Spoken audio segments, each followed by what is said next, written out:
So the sun is finally out for a few days. It is hot, very, very hot. I think Snoop Gourd shares my Irish heritage because he does not do well in the sun. These are some leaves from yesterday that got burned. Yesterday wasn't even bad. It was like cloudy most of the day and maybe 75. So I didn't even think to cover them up. But today it's in the 80s. Tomorrow there's a cactus on the forecast. So I put this frost cover, remay, whatever you call it.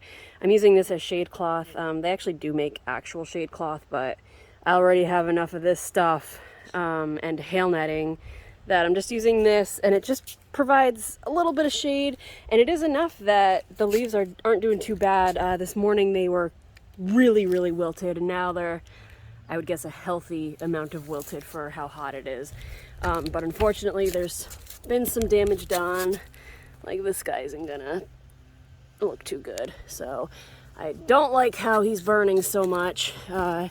Goose is doing pretty well in the sun.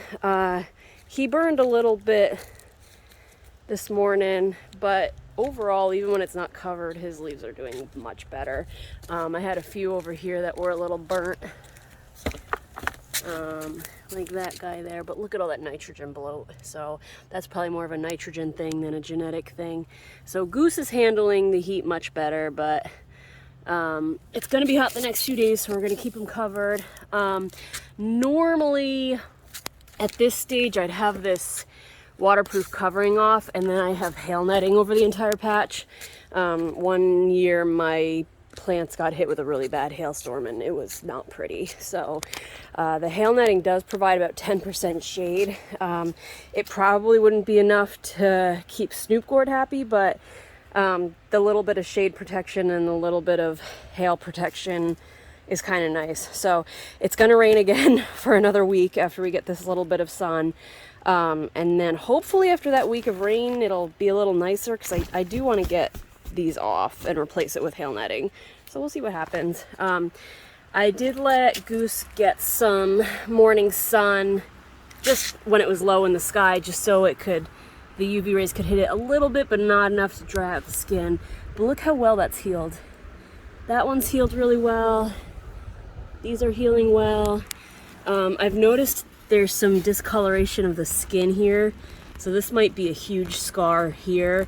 The cats may have done that. I may have done it when I was cleaning it. Maybe I wiped it with a cloth or something. I don't even know. These are starting to heal. They're a little discolored, but I think they're okay. I don't think it's like a bad discoloration.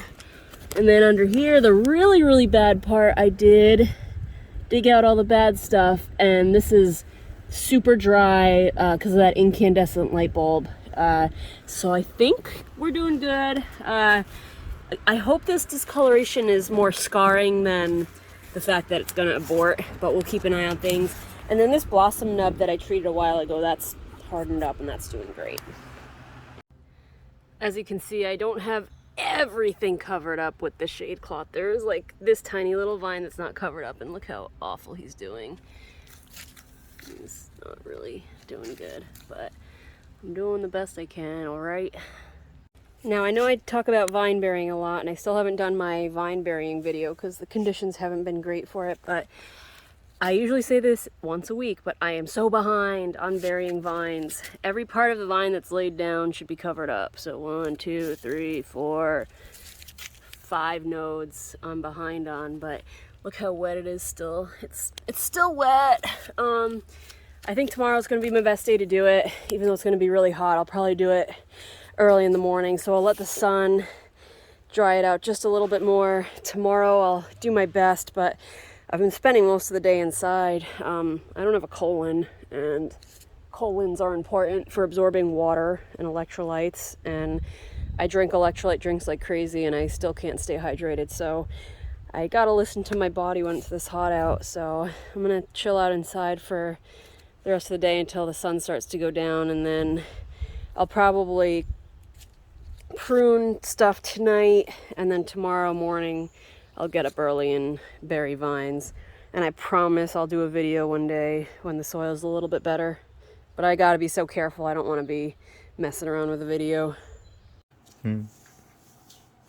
You're gonna need some for your face. What do you have to say, Dale?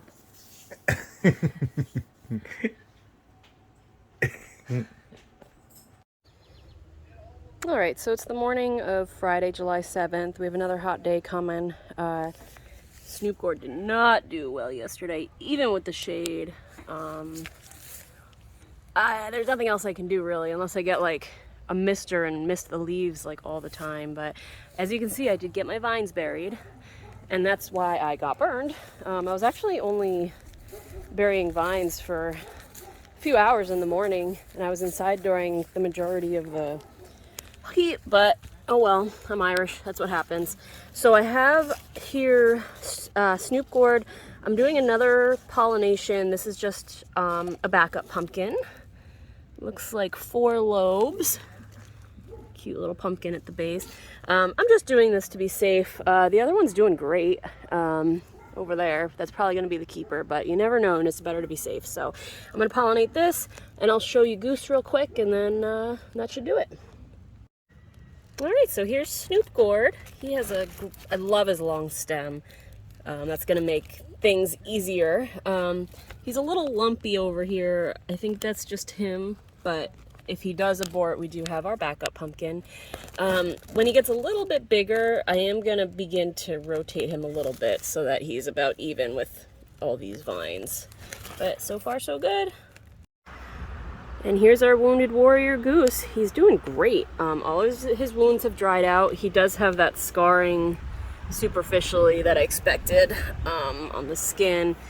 I do wish I could bring him to the Deerfield Fair in New Hampshire, because they actually have an award for the ugliest pumpkin, which he might actually win.